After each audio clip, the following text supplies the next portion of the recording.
নমস্কার বন্ধুরা, আশা করি সকলে ভালো আছেন। আজকে আমি তেলাপিয়া মাছের একটা রেসিপি নিয়ে এসে হাজির হয়েছি। এটা আমি খুব পাতলা করে বানিয়েছি আর খুব কম তেল মশলাতে করেছি। আপনারা তো তেলাপিয়া মাছ নানানভাবে খেয়েছেন। আজকে আমার এই রেসিপিটার মতো করে বানিয়ে খান আর দেখুন যে কত সুন্দর স্বাদ হয়েছে। একেবারে তাজা মাছের স্বাদ এটাতে পাবেন। আর খেতে কিন্তু সত্যি দুর্ধর্ষ। গরম ভাতের পাতে এটা অসাধারণ লাগবে। আমি 4টে মাঝারি সাইজের তেলাপিয়া মাছ নিয়ে নিয়েছি। এর মধ্যে দিয়ে দিলাম হাফ টি চামচ মতো লবণ আর হাফ টি চামচ মতো হলুদের গুঁড়ো, আর দিয়ে দিলাম খুব সামান্য পরিমাণ লঙ্কার গুঁড়ো। লঙ্কার গুঁড়োটা দিলে পরে মাছটা ভাজলে পরে খুব সুন্দর একটা টেস্ট আসে, কালারটাও খুব সুন্দর আসে। আমি ভালো করে সমস্ত মশলা মাছের গায়ে মাখিয়ে নিচ্ছি। খুব সুন্দর করে মাখিয়ে নিতে হবে, তাহলে তেল, ঝাল আর হলুদেরটা পুরো মাছের মধ্যে ঢুকে যাবে। এটাও একটু ঘষে ঘষে ভালো করে মাছের গায়ে মশলাগুলো মাখিয়ে নিচ্ছি। মশলাগুলো মাখানোর পর আমি মিনিট 5 রেখে দেবো। একটা মিক্সার গ্রাইন্ডার নিয়ে নিয়েছি, নিয়ে এর মধ্যে দিয়ে দিলাম 1 টি চামচ মতো সাদা সর্ষে আর 1 টি চামচ মতো কালো সর্ষে, আর দিয়ে দিলাম খানিকটা আদা কুচি, 4টে লঙ্কা, কাঁচা লঙ্কা, আর দিয়ে দিলাম হাফ টি চামচ মতো লবণ,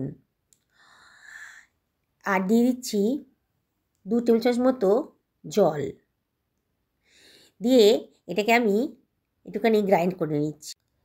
গ্রাইন্ড করা হয়ে গেছে, এটাকে আমি সরিয়ে রাখলাম। এবার একটা পাত্রের ভেতর 3 টেবিল চামচ মতো টক দই নিয়ে নিয়েছি।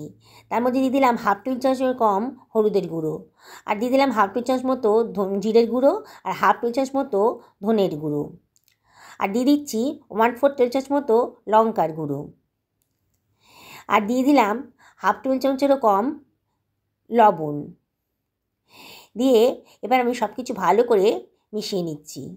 সব কিছু মশলাটাকে ভালো করে দইয়ের সঙ্গে মিশিয়ে নিতে হবে। 1 টেবিল চামচ মতো জলের মধ্যে দিয়ে দিলাম, তাহলে আমার মেশাতে খুব সুবিধা হবে। তাই জন্য আমি ভালো করে এটাকে ফেটিয়ে নিচ্ছি, দইটাকে ভালো করে ফেটিয়ে নিচ্ছি। কাঁটা চামচ ইউজ করেছি এখানে আমি। এইভাবে ফেটিয়ে নিলে একটা স্মুথ মতো মশলা তৈরি হয়ে গেছে। এটাকে আমি সরিয়ে রাখবো। এবার খুব সুন্দর মশলাটা রেডি হয়ে গেছে। একটা কড়াই গরম হয়ে গেছে, 3 টেবিল চামচ মতো সর্ষের তেল আমি গরম করে নিয়েছি। এবার আমি তেলাপিয়া মাছটাকে ভেজে নেব। আমি একটা একটা করে মাছ ভাজছি, একসঙ্গে দিলে মাছগুলো ভালো মতো ভাজা যাবে না। আপনারা যদি মনে হয় একসঙ্গে ভাজতে পারেন। আমি একটা একটা করেই মাছ ভেজে তুলে রাখছি। সমস্ত মাছগুলোকে আমি এইভাবেই ভেজে তুলে রাখব। সমস্ত মাছগুলো ভাজা হয়ে গেছে।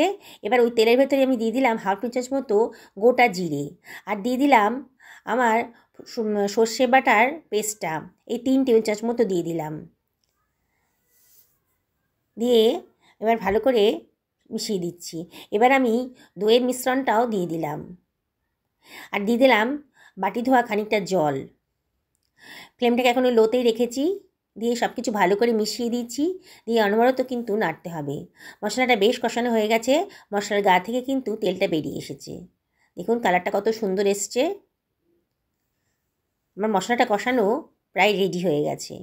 এবার আমি দিয়ে দিলাম 1 বাটি মতো জল। খুব পাতলা করে করব, এটা একদম রিচ করে রান্না করছি না, খুব হালকা তেল মশলা দিয়ে রান্না করছি। একেবারে পাতলা সর্ষে বাটার ঝোল করছি। এটাকে গরম ভাতের সাথে খেতে কিন্তু খুব সুন্দর লাগে। আমার ঝোলটা ফুটে উঠছে। দেখুন ঝোলটা যদি ফুটে ওঠার পর ভালো করে নাড়াচাড়া করে দিচ্ছি। ফ্লেমটা এখন মিডিয়ামে করে দিয়েছি। ঝোলটা ফুটে উঠেছে। এবার আমি এর ভেতর দিয়ে দেব ভেজে রাখা মাছগুলোকে।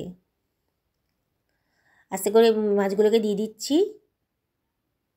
রান্নাটা খুবই সোজা। আপনারা তো অনেকভাবে তেলাপিয়া মাছ খেয়েছেন, আজকে এই পদ্ধতিতে একবার খেয়ে দেখুন, দারুণ স্বাদের হবে। এবার কতগুলো কাঁচা লঙ্কা এর ভেতরে দিয়ে দিলাম। লঙ্কাটা অপশনাল, আপনারা যে যেমন ঝাল পছন্দ করেন সেই অনুযায়ী ঝালটা দেবেন। ছড়িয়ে দিলাম খানিকটা ধনে পাতা। এবার মাছটাকে একটু ফুটতে দেবো, মাছের ঝোলটাকে। মিনিট 2-3 ফোটার পরই কিন্তু আমার রান্নাটা হয়ে যাবে। আমি ওপর থেকে একটু সর্ষের তেল, এই 1 টেবিল চামচ সর্ষের তেল ছড়িয়ে দিলাম। সর্ষের তেল ছড়ালে পরে একটা সুন্দর গন্ধ আসে। আমি ঢাকা দিয়ে রাখলাম মিনিট 3-4 জন্যে। মিনিট 3-4 হয়ে গেছে। দেখুন আমার তেল কিন্তু ওপরে ভেসে উঠেছে। খুব হালকার মধ্যে রান্না হয়েছে। আপনারা তো অনেকভাবে তেলাপিয়া মাছ খেয়েছেন, আজকে আমার মতন করে রান্না করে দেখুন, অসাধারণ লাগবে খেতে। বন্ধুরা, রেসিপিটা ভালো লাগলে পরে লাইক, কমেন্ট, শেয়ার করার জন্য অনুরোধ করব আপনাদেরকে। আর যেসব বন্ধুরা আজকে আমার চ্যানেলে প্রথমবার এসছেন তাদেরকে আমি রিকোয়েস্ট করব, যদি তারা ইউটিউব থেকে দেখেন তাহলে আমার চ্যানেলটা সাবস্ক্রাইব করার জন্যে, আর যদি ফেসবুক থেকে দেখেন তাহলে বলবো আমার পেজটাকে ফলো করার জন্যে। বন্ধুরা, আবারও আমি আপনাদেরকে রিকোয়েস্ট করব, কমেন্ট করে জানাবেন কেমন লাগলো, আর অবশ্যই একদিনকে বাড়িতেই হয় বানিয়ে দেখুন। সকলে ভালো থাকুন এই কামনা করে ভিডিওটা শেষ করছি।